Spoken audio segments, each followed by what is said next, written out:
জন্মদিনে এই ঘরটার ছবি অন্যরকম হতে পারত। আজ 32তম জন্মদিন তিলোত্তমার। সে তিলোত্তমার নেই, তবে তিলোত্তমার ব্যবহৃত জিনিস, এই ঘড়ি কাকু বলছিলেন, অর্থাৎ তিলোত্তমার বাবা, যে গত বছর কিনে দিয়েছেন এই ঘড়ি, মেয়ে পড়েছে দুবার, আর মেয়ে পড়তে পারলো না।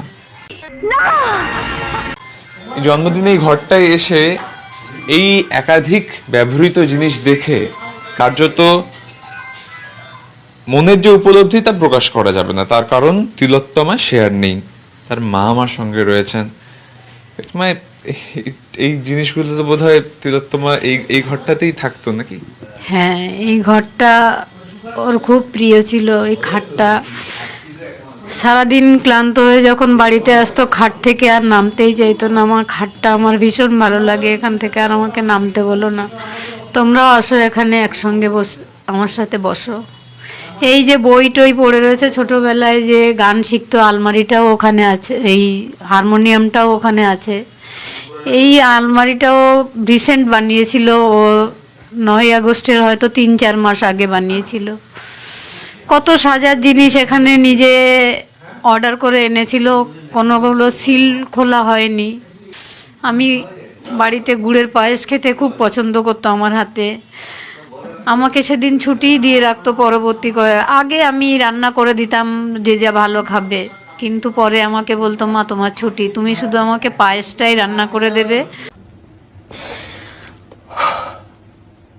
এই যে বিছানা, এই বিছানা ছিল তিলোত্তমার আশ্রয়ের জায়গা বলা চলে। এই ব্যাগ তার ব্যবহৃত, এখানে বসে দুদণ্ড জিরিয়ে নিত তিলোত্তমা। কিন্তু আজকে জন্মদিনে এইটা দেখাতে ভালো লাগছে না, কষ্ট হচ্ছে। এই ড্রেসিং টেবিল, এখানেই সাজগোজ করতো, একাধিক সাজ সরঞ্জাম পড়ে রয়েছে, ব্যবহার করার জন্য যার থাকার সে নেই। একটা ঘৃণ্য অপরাধ, এবং সেই অপরাধের জেরে তিলোত্তমা, যে তিলোত্তমার জন্য গোটা দেশ উত্তাল হয়েছে, সেই তিলোত্তমার এই ব্যবহৃত জিনিসগুলো দেখে মায়ের চোখে জল আসবে, এটাই তো স্বাভাবিক। বই ছাড়া ওর একটা দিনও কাটতো না, বই ছাড়া ওর ভালো লাগতো না। বই ছাড়া একটা দিনও কাটতো না। এই যে আমরা দেখতে পাচ্ছি একের পর এক বই, সুকান্ত গঙ্গোপাধ্যায়ের বই, তৎসহ যে মেডিকেল নলেজের যে বইগুলো রয়েছে। এই বইটার নাম হচ্ছে রেসপিরেটরি মেডিসিন, অর্থাৎ বুকের যন্ত্রণা, যেটাতে স্পেশালিস্ট ছিল তিলোত্তমা। হ্যারিসন থেকে শুরু করে একাধিক বই, এবং একজন চিকিৎসক, সে যে পড়াশুনো নিয়ে থাকবে সেটাই স্বাভাবিক, তা কিন্তু দেখা যাচ্ছে।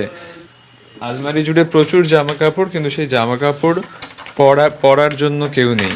এই যে জামা কাপড় রয়েছে, পেন রয়েছে এতগুলো, সব তিলোত্তমার। কিন্তু তিলোত্তমা নেই, তার কারণ নৃশংস ঘৃণ্য অপরাধের মাধ্যমে তিলোত্তমা আমাদের ছেড়ে চলে গিয়েছে। একাধিক জামা কাপড়, যেগুলো তার স্মৃতি, এবং আজকে জন্মদিনে মা এগুলো দেখছেন, মায়ের চোখ থেকে অধরে জল পড়ে যাচ্ছে। এই জল মুছিয়ে দেওয়ার জন্য হয়তো গোটা রাজ্য রয়েছে, কিন্তু ন্যায় বিচারের দাবিতেও গোটা রাজ্যকে, গোটা দেশকে পাশে চাইছেন তিলোত্তমার বাবা মা।